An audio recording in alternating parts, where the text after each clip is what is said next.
Hi everyone, welcome back to my channel. If today is your first time of coming to this channel, this is the face behind Jofia DIY. In today's video, I'll be making moringa juice soup.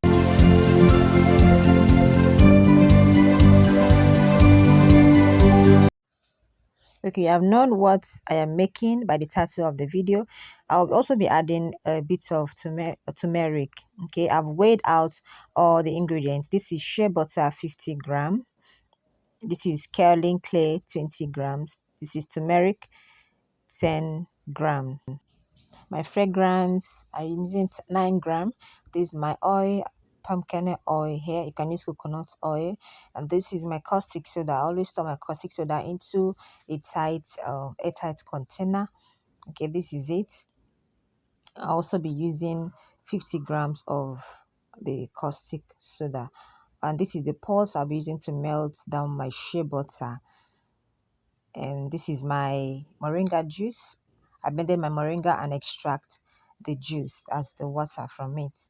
Okay, so let's get started. I will keep all these aside and weigh out my caustic soda and the water. And please endeavor to put on a hand glove. If you don't have a hand glove, you can use a nylon, a polythene bag and tie your hand, with a band on your wrist so that your hand will not mistakenly or touch the caustic soda. Okay, I'll be using this as my mold. This is a biscuit pack. Okay, a cookie pack.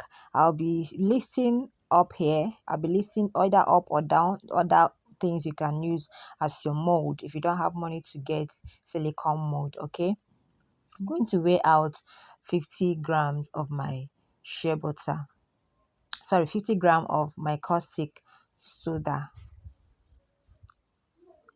Okay, this is it. This is 50 grams of my caustic soda. Let it not be above 50 grams. Don't tell me you made mistake and it gets to 51 grams. No, what we are looking at is 50 grams of the caustic soda. Okay, I'll keep that aside and bring in my moringa juice. Actually, it's not frozen, but it's from the freezer. If you look under the bowl, you see that it is from the fridge. It's very, very cold. I'm going to add in the caustic soda and stir it to dissolve. Okay, there are so many ways you can do soup. You can make soup with moringa juice. I have made the other the other soup with moringa powder, and this is the moringa juice frozen method. There is another way you can make it. I will make a video on that later. Okay, I'm going to stir it and keep it for it to cool down for 2 to 3 minutes, because if I use this moringa juice like this and make a soup, it's going to cause the soup to trace fast, and which is going to cause a separate kind of separation in the soup. Some parts will cook, some parts will be will not be saponified. That's it. So I'm going to weigh out my oil. I'll be using 300 ml of oil, which is equivalent to, I'm going to list it in the description, the equivalent of the oil and in meal. Okay, this is palm kernel oil. You can add in sunflower oil, depends on the kind of oil you want. Okay, so as the caustic soda is cooling down, I'm going to dissolve my shea butter using a source of heat.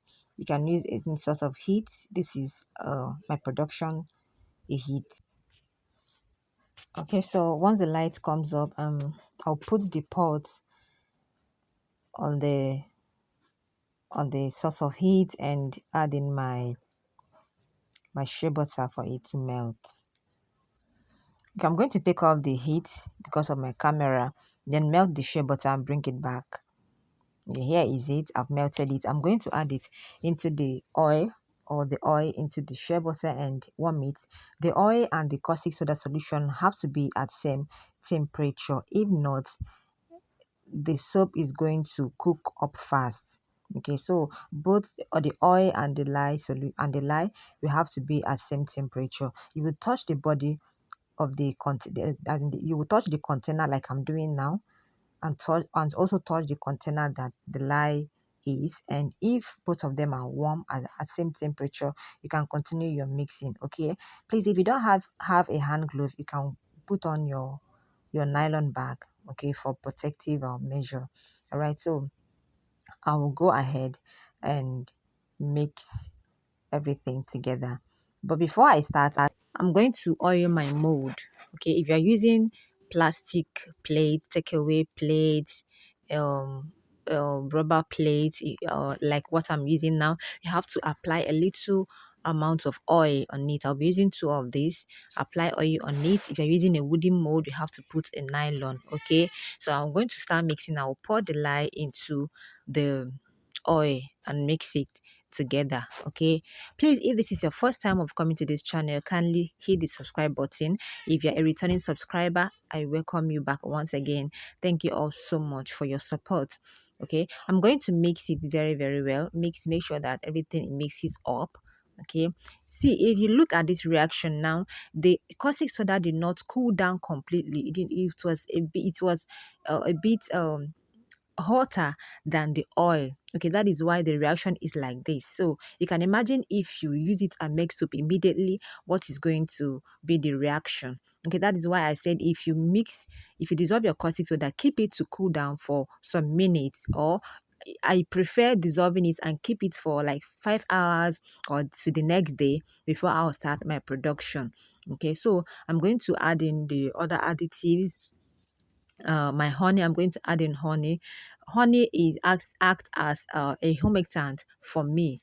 Okay, that is why I add honey, and I also add honey because of foaming. Okay, anything that contains sugar, I've told you people, those that have enrolled in my training, anything that contains sugar like milk, sugar, honey, it's there are they add foaming to the soup.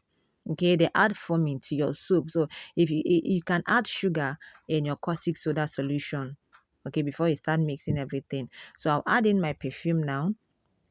I'll list the ingredients in the description. Okay, I'll mix it very, very well. Make sure I mix it very, very well before adding other ingredients. The next ingredient I'm going to add is the kaolin clay. I like adding kaolin clay to my soup. Okay, I'll add the kaolin clay and I'll mix it very, very well. So many people may be asking, why didn't I add it to the oil? Like I told you, there are so many ways you can make your soup. Okay, adding kaolin clay at towards the end of the production, it's not going to alter anything. Okay, you can still dissolve it in your oil. It's all a matter of choice. Okay, so I'm going to divide the soup into two. Okay, if you are making only moringa soup, this is good to go. Okay, this is good to go. The color changes a bit because of the heat from the caustic soda that we dissolve the moringa in. Okay, so if you're making only moringa soup, you are good to go. You can add in a bit of pigment, green pigment, to boost the green color of the moringa juice. Or if you don't want to add color, you can pour it into your mold. Okay, so I've added turmeric in one part, and the other part I'm going to add a little bit of pigment, greenish pigment or green color.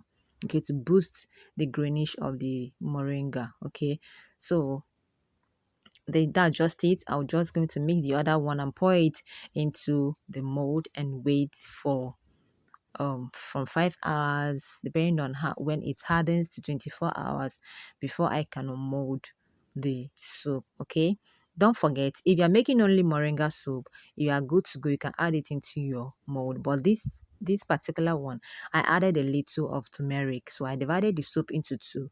I added turmeric into this part, then this part I added a little bit of green color to boost the color of the moringa juice. Okay, so I'll go straight ahead and add it and pour it into my mold. Remember, any type of mold you are using, okay, it's okay. If you are using a plastic plate, takeaway plate, dish, soap soap case, okay, you have to apply a little amount of oil so that when you are molding the soap is not going to crack or break or sieve to the mold. All right. But if you're using a wooden mold, you have to put a nylon. You line it with a nylon. If you're using a silicone mold, you don't need to apply oil. You don't need to line it with any nylon or stuff. Okay, so that's just it. You have come to the end of this production. If you still want to see how the soap turns out, stick by and keep watching. I'm going to unmold it in the next 8 to 15 hours. Okay, thank you all so much for watching. Hi, welcome back. It's been some hours of making the soap. This like 15 hours of making the soap, okay, and it's very, very strong now. I'm going to unmold it. I'm going to remove it from the mold, okay? So let's see how it turned out. Okay, when you're doing this, you have to be gentle so that you won't break the soup, okay? So that is hard doesn't mean that it's strong like a stone. It tends to breaking. Okay, so I'm going to cut it. You can use it the way it is, but I would want to cut it for you to see how the inside is, how beautiful the inside is. Okay, so thank you all so much once again for staying with me from the beginning of this video to this end. Okay, see how beautiful it is. Okay, and I'll be glad, very, very glad to hear your feedback, to hear to get your review on how your turned out, because I want you that is watching this video, I want you to practice this and give me your feedback, okay, so that we can all grow together. So that's just it. I'm going to go ahead and test the pH of this soup, okay, because it's I am not used to making soup with I'm not used to making soap. Immediately I dissolve my caustic soda. I'm going to wait for some hours or days before I use it. So I'm going to check the pH of this soap. Let's see how it is. Because the normal way I used to make soup, after making the soap, the pH will fall between 8 to 8.5. 8 to 8.5 or highest 9. Okay, let's see how this. All right, so I just dip my hand into water and form bubble on the soap, because that is a bubble that I will use for the pH testing. Okay, let's see. You see, it is L 10. It falls on pH 10. I don't know whether you saw that. So that's just it, and let's check the forming too. Let's check the how it forms. All right, just the cutting, okay, it has not cured. You can imagine when it cures how the bubble would be. Can you see how for me it is? All right, thank you all so much. I love you. Bye.